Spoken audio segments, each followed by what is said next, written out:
But due bridges are, of course, a divide of ethnicity, nation, and faith. We are in this together.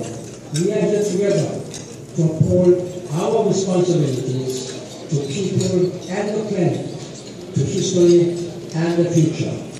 Excellencies, distinguished heads of state and government, in that spirit,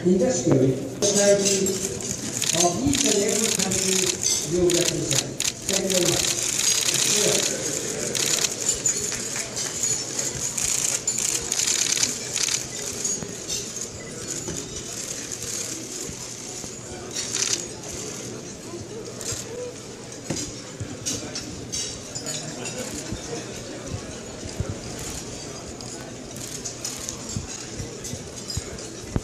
I also want to salute all who helped sustain. Before the United Nations was founded, President Roosevelt spoke of what it would take to achieve a lasting and durable peace. The structure of world peace, he said, cannot be the work of one man, or one party, or one nation.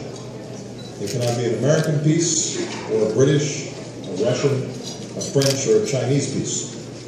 It cannot be a peace of large nations, or of small nations.